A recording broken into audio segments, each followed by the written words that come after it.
Three, two, one. Hey, Internet friend, this is Magic Brad with Synergy Cafe and magicbrad.tv, and I'm going to show you something that I found on Facebook from a fellow business owner. This is a chiropractor that's located in Minnesota. So I'm going to share my screen, and I'm actually going to read it to you, and you can read along with me. But I thought it was very powerful. It's about the effects of this shelter-in-place thing on small businesses.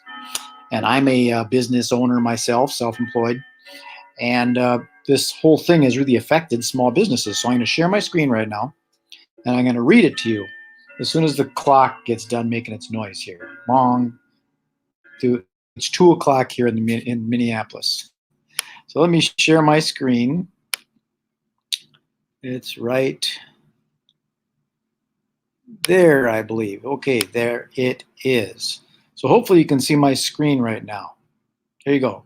Shelter-in-place effect of small businesses, or on small businesses. Now, this was written by and credited to Dr. Carrie Collyard-Glinsek of Collyard Chiropractic in Minnesota here. So here is what it says. If you are looking for your mood booster post today, scroll on. It won't be mine. I've had enough. When you ask a small business owner how they are, most of them will say fine, or more honestly, okay. This is a lie. It's not as socially acceptable to tell the truth, and it is less emotionally exhausting, but here it is. We are far from fine. We're not fine, we're far from it. I've spent years building my business via sheer grit and determination. I've lost sleep over the smallest of decisions in my years.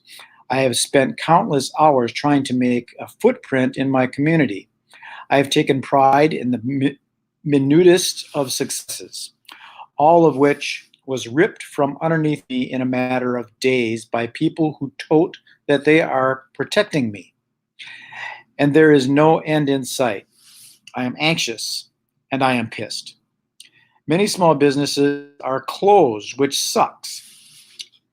The ones who have had the governor's all-knowing wand waved over their head and are deemed essential are not doing business as usual. We are running at 20 to 30% capacity. We have no idea the financial implications this will have on our business for the next many months or years. We are concerned not only about making a personal living, but also, more importantly, about providing for our employees and their families who have supported us and continue to show up for work for less hours and less pay. And we'd be foolish to think that when this corruption of human rights is over, things will immediately approve like flipping of a proverbial switch. It won't. It will require years of business rehab, ridiculous hard decisions, and financial insecurity. Many, many small businesses will not survive. But don't worry, small business friends, you can apply for a loan. Awesome. I didn't need the bank's or government's help before this happened, but I am more than welcome to plunge into debt with the blessing of my elected officials. There are only financial bailout options out there, but we are left to trudge through the mire of overinformation as we pick through the endless emails from every vendor we have ever done business with to determine what or if we qualify. All with minimal assistance from our so-called experts that we have spent years nurturing business relationships with. When times get tough, they get distant and impossible to reach. If we do qualify for assistance, there is no timeline presented. And if we have been told the money will run out, we anxiously await. We wait for the powers that be to take their sweet-ass time to place those funds in our hands as we continue to do our best to keep our head above water as heavy weights are attached to our livelihood and cast into a sea of debt and uncertainty. We have been isolated from our small business colleagues and community leaders. We have been locked out from seeing our own extended families, making the phrase, "we are all in this together," feel lackluster and naive. There is no better example of every man for himself as the continued obscurity of toilet paper and medical supplies. I won't discount all the good that arises from this, or the friends and family who are trying to make it the best of it. However, for me, it is often overshadowed by the cruelty of human nature and herd mentality as I watch my community hide behind a keyboard and pass judgment on the actions of their neighbors, turn on members of their own industry, spread fear and misinformation in the name of education, and post passive-aggressive statements through social media.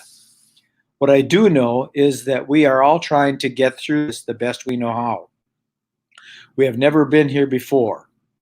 What you believe in and what works for your family and your business does not have to be mirrored in mine. Step off your high horse. For me, this is no bright side, and I find it deeply insulting when someone forces superficial positivity or ridiculous at leasts on me. I have strong doubts that I will make it through this. I certainly won't be the same person if I do, and neither will my business. Until then, I continue to reply with okay as my response to inquiries about my life. Just know it isn't true or stop asking.